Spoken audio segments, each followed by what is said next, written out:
So hello and welcome दोस्तों, बहुत बहुत स्वागत है आप सभी का मेरे इस यूट्यूब चैनल क्रिक सुबेंदु में। तो बात करेंगे भारत और आयरलैंड के बीच चल रहे T20 सीरीज के बारे में। और पहले मैच में अब देखो बरसात की वजह से मैच कंप्लीट नहीं हो सका, लेकिन जितना भी एक तरह से गेम पॉसिबल हो सका उसमें डीएलएस के मेथड के थ्रू इंडिया ने 2 रन से मैच जीत लिया है। एक तरह से कहेंगे एक लकी एस्केप रहा टीम इंडिया के लिए, क्योंकि हो सकता है कि मैच इंडियन टीम हार भी सकती थी, लेकिन जब बरसात की वजह से गेम रुका, इंडियन टीम जो कि वो डीएलएस यानी कि डकवर्थ लुईस मेथड के हिसाब से 2 रन आगे थी, जो पार स्कोर था। और उसी के चलते अगर आप देखो उसके बाद कोई गेम पॉसिबल ही नहीं हो सका बरसात की वजह से। और टीम इंडिया की जो कि एक तरह से जीत मिल गई है। जसप्रीत बुमराह जो कि फर्स्ट टाइम T20 टीम की कप्तानी कर रहे हैं, उनकी शुरुआत एक जीत के साथ हुई है, लेकिन आइडियली वो चाहते कि कंप्लीट मैच होता और टीम इंडिया रन चेस करके मैच जीतती। लेकिन बरसात की वजह से एक तरीके से पॉसिबल नहीं हो सका। एक बहुत अच्छे एक्साइटिंग सीरीज की एक तरह से उम्मीद की जा रही थी, और लेकिन जिस तरह से स्टार्ट हुआ उसको देख के लगा कि कंप्लीट एक वन साइडेड सीरीज होगा। बट समहाउ आयरलैंड की एक क्वालिटी है कि हमेशा अगर आप देखो वो अच्छा खेलते हैं। उनके पास काफ़ी अच्छे प्लेयर्स हैं जो कि एट टाइम्स आपको बहुत अच्छा परफॉर्म करके देते हैं। और लास्ट टाइम भी जब आयरलैंड टीम इंडिया गई हुई थी तो वहाँ पे भी फाइट पुटअप किया था आयरलैंड ने। और इस मैच में अगर आप देखो पहले बैटिंग कोलैप्स होता है उनका, लेकिन बाद में अच्छा रिकवरी कर लेते हैं। और फिर एक चैलेंजिंग टोटल जो कि वो इंडिया को चेस करने को मिलता है। और at one stage Indian batters are looking good, but suddenly एक ओवर में 2 विकेट गिरते हैं। हालांकि उस मोमेंट पर आप देखो 2 रन से इंडियन टीम आगे होती है और बरसात भी उसी मोमेंट पर आ जाती है, जिसके चलते ये मैच जो कि है वो इंडिया की तरफ आ गया। अदरवाइज ये सोचिए अगर कंप्लीट मैच होता और एक आधा विकेट अगर उस मोमेंट में और गिरता इंडियन टीम का, तो फिर ये मैच एक तरह से इंडियन टीम हार भी सकती थी। तो कंप्लीट मैच के बारे में बात करेंगे जो भी मैच का हाल रहा है। देखिए ये जो सीरीज है उसमें बहुत ज़्यादा कुछ इंडियन टीम को देखना नहीं, जैसे कि जसप्रीत बुमराह और प्रसिद्ध कृष्णा की वापसी हो रही है इंजरी के बाद से। और संजू सैमसन को भी टीम इंडिया को आखिरी बार देखना था, क्या हम इनको वर्ल्ड कप के स्क्वाड में लेके जा सकते हैं कि नहीं। उसी वजह से अगर आप देखो कुछ पर्टिकुलर खिलाड़ियों के लिए एक बहुत ही क्रूशियल सीरीज था। बाकी क्योंकि सारे के सारे यंगस्टर ही खेल रहे हैं तो उतना कुछ यहाँ पे अगर आप देखो आप एक तरह से जज नहीं कर पाओगे, क्योंकि आपकी जो फुल फ्लेश टीम है T20 टीम में उतना बदलाव नहीं होगा यहाँ से। लेकिन फिर भी अगर आप देखो वहाँ पे हार्दिक पांड्या कप्तान है, सूर्य कुमार यादव, ईशान किशन, शुभमन गिल जैसे प्लेयर जो कि वो मिस आउट कर रहे हैं। तो ये जो प्लेयर खेल रहे हैं आपकी एक तरह से बी टीम ही कहेंगे। लेकिन जैसा कि कहा कि कुछ की प्लेयर्स के ऊपर आपकी नज़र थी, और तीनों ही प्लेयर एक तरह से स्टार्टिंग 11 का हिस्सा थे। जसप्रीत बुमराह ने टॉस जीता और कहा हम पहले बॉलिंग करेंगे, क्योंकि ओवरकास्ट कंडीशन थी, बरसात के चांसेस थे, तो बहुत अच्छा डिसीजन था। तो उसके बाद गेंदबाजों ने भी उसको सही साबित किया, और जल्द से जल्द अगर आप देखो जो पावर प्ले था उसमें अगर आप देखो 4-5 विकेट जल्दी उन्होंने निकाल दिए थे। और एक वक्त पे लग रहा था कि शायद आयरलैंड की टीम है वो 100 से भी नीचे के स्कोर में एक तरह से निपट जाएगी। बट वहाँ पे आप देखो उनकी जो ऑलराउंडर्स है, जो उनके लोअर ऑर्डर के बैटर हैं, कर्टिस कांपर और फिर बैरी मैकर्थी, वो दोनों मिलकर अच्छा पार्टनरशिप करते हैं। स्पेशली मैकर्थी जिन्होंने बहुत अच्छी पारी खेली है, अर्धशतक जड़ा है, तो उन्होंने अच्छी बॉल स्ट्राइकिंग की और जिसके चलते 139 के एक रिस्पेक्टेबल टोटल तक आयरलैंड पहुंच सकी। और ये कुछ अगर आप देखो तो अगर आप काफ़ी सारी टीमों में एक तरह से क्वालिटी देख सकते हो कि नंबर 7 नंबर 8 के पास भी इनके पास अच्छे खासे ऑलराउंड ऑप्शन रहते हैं जो कि एक तरह से कंट्रीब्यूट करते हैं।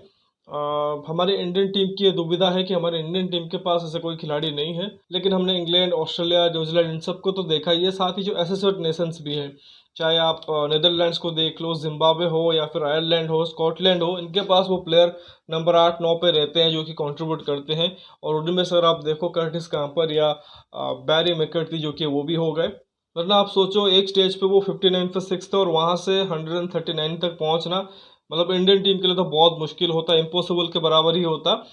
बट समहाउ आयरलैंड ने वो काम कर दिया। जहाँ तक उनके बल्लेबाजों के बारे में बात करें, एंड्रू मेलबर्न ने पहले ही बॉल पे उन्होंने चौका मारा बुमराह को, लेकिन दूसरी बॉल पे वो आउट हो गए। पॉल स्टर्लिंग स्ट्रगल करते रहे, 11 बॉलों में 11 रन है। लॉर्कन टकर 3 बॉल में 0 है, जो उनके विकेट कीपर बैट्समैन है।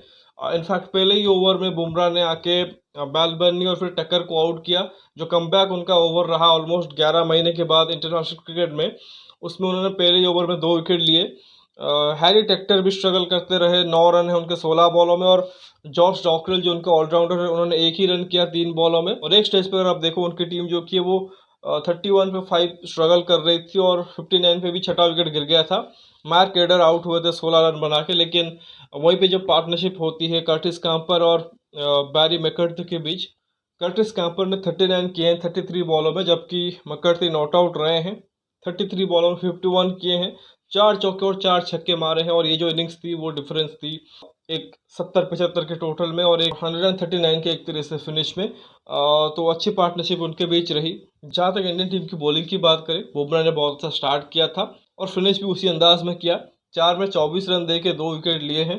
अर्शदीप सिंह 4 में 35 रन दे के 1 विकेट लिया है। थोड़े से महंगे साबित हुए, खास करके जो आखिरी ओवर था उसमें मैकर्टी ने उनको थोड़ा सा टारगेट किया था। एक आधा नो बॉल भी उनसे गिर गई, थोड़ा सा कंट्रोल भी एक तरह से खो बैठे। बाकी प्रसिद्ध कृष्णा का डेब्यू था आज। 4 ओवर में 32 रन दे के 2 उन्होंने भी आउट किए हैं। ओडीआईज वो शायद वो 14-15 मैचेस खेले हुए हैं इंडिया के लिए, बट T20 वो फर्स्ट टाइम खेल रहे थे और अच्छा स्पेल उनका रहा है। रवि बिश्नोई एज यूजल 4 में 23 रन देके 2 आउट किया है। इनको लगातार खेलने को मौका नहीं मिलता क्योंकि यूजी और कुलदीप वहाँ पे एक तरह से फीचर करते हैं, लेकिन जब भी इनको मौका मिलता है वो अच्छा ही करते हैं। शिवम दुबे को भी आज ट्राई किया था क्योंकि वो भी एक तरह से कमबैक कर रहे थे इंडियन टीम में, तो उनको एक ओवर दिया था जिसमें उनको 6 रन पड़े हैं। बाकी वाशिंगटन सुंदर की भी इंडियन टीम में कमबैक हुई है क्योंकि इंजरी की वजह से लगातार वो टीम से बाहर होते रहे हैं, लेकिन कमबैक में उन्होंने भी अच्छी बॉलिंग की है। 3 में 19 दिए हैं, विकेट नहीं लिया है लेकिन अच्छी बॉलिंग की है। बाद में अब देखो इंडियन टीम की जब रन चेस की बारी आई तो जायसवाल और ऋतुराज ओपन कर रहे थे। जायसवाल 2-3 मैचेस ही खेले हैं तो बहुत ज़्यादा उनके पास एक तरीके से कोई एक्सपीरियंस नहीं है, जबकि ऋतुराज को भी जो 8-9 मैचेस मिले हैं उसमें थोड़ा सा वो एक तरह से अंडर कॉन्फिडेंस ही दिखे हैं, रन उतने बनाए नहीं थे। लेकिन आज अपॉर्चुनिटी था दोनों के पास एक तरीके से उसको बड़ा करने का। स्टार्ट बहुत संभली हुई की, मतलब बहुत ज़्यादा रिस्क नहीं लिया, और क्योंकि ओवरकास्ट कंडीशन था तो नया बॉल से थोड़ा सा हरकत भी हो रही थी, थोड़ा सा सीम स्विंग भी बॉल हो रही थी, तो इनिशियली शायद उन्होंने एक तरह से सेफ खेलना ही सही समझा। दूसरी चीज़ ये है क्योंकि बरसात के भी एक तरह से चांसेस थे तो कहीं ना कहीं डीएलएस जो स्कोर है उसको भी टीम इंडिया ने ध्यान रखा था। 5 ओवर के बाद एक तरह से अप्लीकेबल होता है कि डीएलएस मेथड अप्लाई होगा कि नहीं, क्योंकि आयरलैंड का शुरुआत जो कि बहुत ही खराब हुआ था, तो ऐसे में इंडियन टीम को बहुत ज़्यादा कोई एक तरह से बड़ा टोटल एक तरह से चेस नहीं करना था, और डीएलएस का भी जो स्कोर था उस हिसाब से उतना बड़ा नहीं था, तो ऐसे में ज़रूरी ये था कि आप विकेट हाथ में रखते, और वही चीज़ टीम इंडिया ने भी किया था। लेकिन एक ओवर आता है क्रेग यंग का जिसमें जायसवाल भी आउट होते हैं, और अगली बॉल पर आप देखो तिलक वर्मा भी 0 पे आउट हो जाते हैं पहली बॉल पे, और वहाँ पे थोड़ा सा लगता है कि इंडियन टीम दोबारा से फंस गई है, लेकिन उस मोमेंट के ऊपर लकीली हम 2 रन आगे होते हैं और जिसके चलते हम मैच जो कि है वो अंत में जीत जाते हैं। 6.5 जो कि शायद गेम हुआ है उस वक्त तक, जहाँ पे पार स्कोर था 45, जबकि इंडिया के 2 विकेट गिरे हुए थे। लेकिन इंडिया का जो स्कोर था उस वक्त 47 था, और उसी वजह से आप देखो टीम इंडिया को जीत मिली है। जायसवाल थोड़ा सा फंस के खेल रहे थे, 24 फ्रॉम 23, 3 चौका और 1 छक्का भी मारा है, लेकिन एक तरह से स्ट्राइक रोटेशन में उनको प्रॉब्लम हो रही थी। ऋतुराज गायकवाड़ ने भी 16 बॉलों में 19 किए हैं, 1 चौका और उन्होंने 1 छक्का मारा है। तो उनका भी बहुत ज़्यादा एक तरह से स्ट्राइक रेट नहीं है, लेकिन जो सिचुएशन के हिसाब से वो खेल रहे थे, मतलब सही खेल रहे थे कि उन्होंने विकेटें हाथ में रखी, और क्योंकि टोटल उतना बड़ा नहीं था तो फिर उनको उतना एक तरह से स्ट्राइकिंग करने की भी ज़रूरत थी नहीं। तिलक वर्मा जैसा ही कहा पहली बॉल पे आउट हुए डाउन द लेग, थोड़ा सा अनफॉर्चुनेट रहे क्योंकि अक्सर वैसी बॉल एक तरह से निकल जाती है चौका, लेकिन वहाँ पे विकेट कीपर ने बहुत अच्छा कैच पकड़ा। और संजू सैमसन अगर आप देखो, जिनको एक तरीके से अपना एक तरह से केस मजबूत करना है ओडीआई सिलेक्शन के लिए, क्योंकि अभी वर्ल्ड कप और एशिया कप के लिए भी टीम आने वाली है, तो ऐसे में उनको अपॉर्चुनिटी मिलना ज़रूरी है। लेकिन एक देखो यहाँ पे बरसात की वजह से उनको अपॉर्चुनिटी नहीं मिला। पहला ही बॉल खेले थे, एक सिंगल लिया, और उसके बाद और आप देखो मैच जो कि वो बरसात की वजह से रुक गया। हैट्रिक बॉल पे वो आए थे अंदर, और अच्छा हुआ कि उन्होंने हैट्रिक बॉल को संभाल लिया, अदरवाइज वहाँ पर वो आउट हो जाते, फिर वो डीएलएस का स्कोर और भी बढ़ जाता, क्योंकि जैसे विकेट गिरता है फिर पार स्कोर एक तरह से बढ़ जाता है। तो यही हाल रहा। बैटिंग के लिए उतना कुछ खास अपॉर्चुनिटी नहीं मिला। शिवम दुबे जो कि है वो कमबैक कर रहे थे इंडियन टीम में, रिंकू सिंह भी एक तरह से अपनी बारी का इंतजार कर रहे थे क्योंकि उनका भी डेब्यू मैच था, बट अनफॉर्चुनेटली उनको बैटिंग नहीं मिली। जहाँ तक आयरलैंड की बॉलिंग की बात करें तो उनको भी एक तरह से आइडिया था कि आगे चल के बरसात होने वाली है, तो ये 20 ओवर का मैच तो नहीं होगा, तो इनिशियली कोशिश कर रहे थे अपने स्ट्राइक गेंदबाजों के साथ कि अगर हम 2-3 विकेट निकाल देते हैं तो फिर हम डीएलएस मेथड्स के थ्रू भी जीत सकते हैं, और एक हद तक वो सफल भी हुए थे, 2 विकेट निकाल दिए थे। बट शायद जो इनिशियल 3-4 ओवर रहे उसमें उतना वो शायद विकेट निकालने में सफल नहीं हो पाए। प्रेशर जरूर उन्होंने क्रिएट किया था बट विकेट नहीं मिली थी। जो 2 विकेट मिले क्रेग यंग को मिले हैं, पहला ही ओवर अपना डाल रहे थे जिसमें उन्होंने 2 रन दे के 2 आउट किए हैं। इसके अलावा आप देखो बैरी मैकर्थी जो ऑलराउंडर है, उन्होंने 2 ओवर किए हैं, 14 रन दिए हैं। जोशुआ लिटिल बहुत अच्छी बॉलिंग कर रहे थे, 3 में 20 दिए हैं, और 1 ओवर में मार्क एडर को 10 रन पड़े हैं। तो ये एक तरह से स्कोर कार्ड का हाल रहा। मतलब बहुत ज़्यादा इसमें आपको चर्चा नहीं करोगे क्योंकि मैच जो कि बहुत ज़्यादा देर तक नहीं चला है। बट आज इंडियन टीम आप खुश हो गए क्योंकि जो चीज़ आप देखना चाहते थे, जसप्रीत बुमराह, प्रसिद्ध कृष्णा के कमबैक, वो आपको देखने को मिल गया, अच्छे से देखने को मिल गया कि अच्छी बॉलिंग भी कर रहे हैं। साथ ही टीम इंडिया जीत भी गई। बस एक चीज़ रह गया कि संजू सैमसन को या जो बाकी भी बैट्समैन हैं उनको एक तरह से अपॉर्चुनिटी मिलता, और स्पेशली जब 2 विकेट गिर गए थे उस मोमेंट के ऊपर, उसके बाद अगर गेम कंटिन्यू होता, उसके बाद किस तरह से जो बैट्समैन है वो गेम चलाते, वो देखना इंटरेस्टिंग होता। क्योंकि ये जो बैट्समैन है, आप एक तरीके से ब्लाइंडली नहीं कहोगे कि यहाँ से मैच जिता देते, क्योंकि आप देखो जो बैटिंग लाइनअप खेल रही है उसमें, और आप देखो जो आपके 2 इनफॉर्म बैट्समैन थे, तिलक वर्मा और यशस्वी जायसवाल, दोनों ही आउट हो चुके हैं और उनका भी देखो सैंपल साइज बहुत छोटा है। पिछले ही सीरीज में उन्होंने एक तरह से डेब्यू किया था। बाकी चाहे ऋतुराज हो, चाहे शिवम दुबे हो या फिर संजू सैमसन, अभी तक अगर आप देखो T20 क्रिकेट में उनकी एक आधा एक तरह से इनिंग्स आई है, बहुत ज़्यादा एक तरह से उन्होंने बेहतर किया नहीं है। एक्सपीरियंस तीनों के पास ज़रूर है, लेकिन अभी उतना इस्टेब्लिश नहीं हुए इस फॉर्मेट में। और बाकी रिंकू सिंह का तो एक तरह से डेब्यू था, और वॉशिंगटन सुंदर बहुत दिनों बाद कमबैक कर रहे हैं। तो कहीं ना कहीं ये जो बचे हुए उनके पास 90 प्लस कुछ स्कोर थे, वो कहीं ना कहीं चैलेंजिंग ज़रूर होते। और looking into Ireland side also, क्योंकि उनकी टीम के पास भी एक तरह से एक्सपीरियंस है, क्योंकि एज अ ग्रुप वो एक तरह से लगातार खेलते रहते हैं। भले ही बड़ी साइड से लगातार नहीं खेलते हैं, बट एक तरह से जो एसोसिएट नेशन से वो आपस में खेलते हैं, चाहे वर्ल्ड कप क्वालिफायर्स हो या फिर जो उनके बायलैटरल सीरीज होते हैं, लगातार खेलते हैं।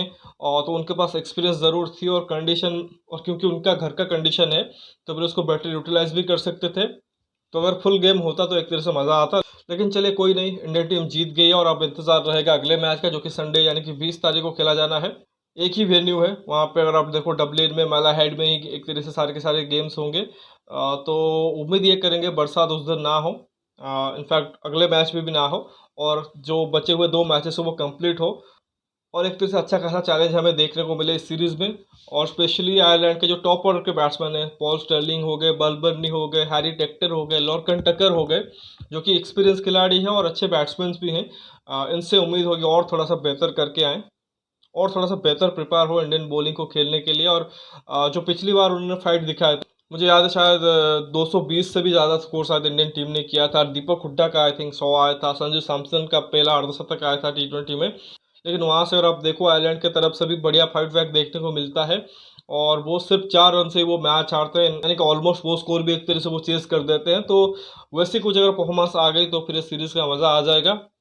और बाकी ये भी खबर है कि 21 तारीख को यानी कि मंडे के दिन पे एक तरह से आपका मच अवार्टेड एशिया कप का स्कोर भी आ जाएगा, और उससे एक तरह से आप वर्ल्ड कप का स्कोर का भी एक तरह से आइडिया लगा सकते हो। तो बस देखना पड़ेगा कि श्रेयस अय्यर, KL राहुल की फिटनेस एक तरह से कितनी सही हुई है, क्या वो टीम में आते हैं कि नहीं, या फिर संजू सैमसन, सूर्य कुमार यादव, इनको एक तरह से अपॉर्चुनिटी मिलेगा। तिलक वर्मा का भी एक तरह से चांस है, वो भी एक तरह से पिक हो सकते हैं। तो फिर उसका इंतजार रहेगा। लेकिन उससे पहले से कहा कि सेकेंड T20 मैच जो कि वो 20 तारीख को खेला जाएगा, तो इंतजार करेंगे उस चीज़ का। तो फिलहाल इस वीडियो में बस इतना ही। आशा करता हूँ कि वीडियो आपको पसंद ज़रूर आएगा। वीडियो को लाइक करें, साथ ही चैनल को सब्सक्राइब जरूर कर दीजिए अगर अभी तक आपने सब्सक्राइब नहीं किया है। बाकी कमेंट सेक्शन में अपना राय रख सकते हो, जो भी एक तरह से आपका फीडबैक है वो आप दे सकते हो। नोटिफिकेशन की घंटी दबा लीजिए ताकि हर एक वीडियो की अपडेट आपको टाइम टू टाइम मिलती रहे। मिलते हैं अगले वीडियो में, तब तक के लिए धन्यवाद। जय हिंद।